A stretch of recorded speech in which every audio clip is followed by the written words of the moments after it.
এরপর মেয়েদের জীবনটা অনেকটাই কঠিন হয়ে যায়, কারণ সংসারের কাজ, পড়াশোনা, আর সেই সাথে আমার মতো যদি অ্যাক্টিভিজম করতে চায় তার হয়তো জিনিসটা অনেক কঠিন হয়ে যায়।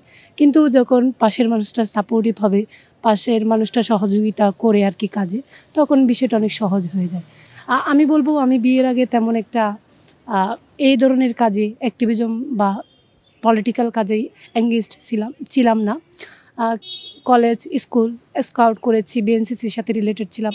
মানে বিভিন্ন সময়, মানে আমার ছোটোবেলা থেকেই আমি বিভিন্ন কাজে নিজেকে শামিল রাখতাম, শিখতাম, জানতাম। ইউনিভার্সিটিতে এসে ফার্স্ট ইয়ার লাস্টের দিকে আমাদের বিয়ে হয়। এর পরবর্তীতে আসলে আমি অ্যাক্টিভিজম বা পলিটিক্যাল কনসাস জিনিসটা আমার মধ্যে আসে ওনার মাধ্যমেই হোক। উনি আসলে আমাকে পলিটিক্স বা বিভিন্ন সমসাময়িক বিষয়গুলো নিয়ে বলতেন, আমার সাথে আলোচনা করতেন। এই আলোচনা করতে করতে একসময় আমার নিজের আগ্রহ যেটা আগে থেকে ছিল ওই জিনিসটা আরও সুন্দরভাবে আমার মধ্যে নেয় আর কি। পরবর্তীতে আমি বিভিন্ন অ্যাক্টিভিজম করি, জুলাই আন্দোলনে অংশগ্রহণ করি, আবাসন সংকট, ধর্ষণ বিরোধী আন্দোলন, মানে ক্যাম্পাসে সব ধরনের গণতান্ত্রিক আন্দোলন যেগুলো হয় আমি চেষ্টা করেছি আমি ওই আন্দোলনে নিজেকে শামিল করার।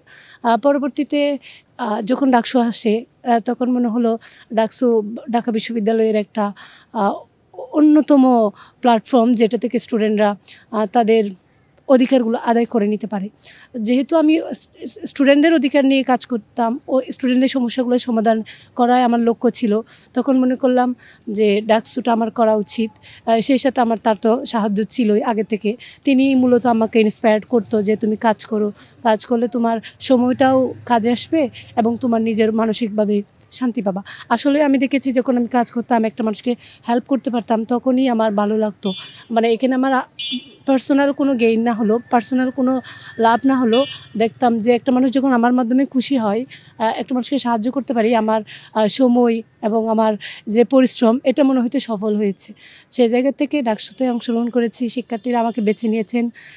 ইনশাআল্লাহ চেষ্টা করব ভবিষ্যতেও এই কাজগুলো কন্টিনিউ করার।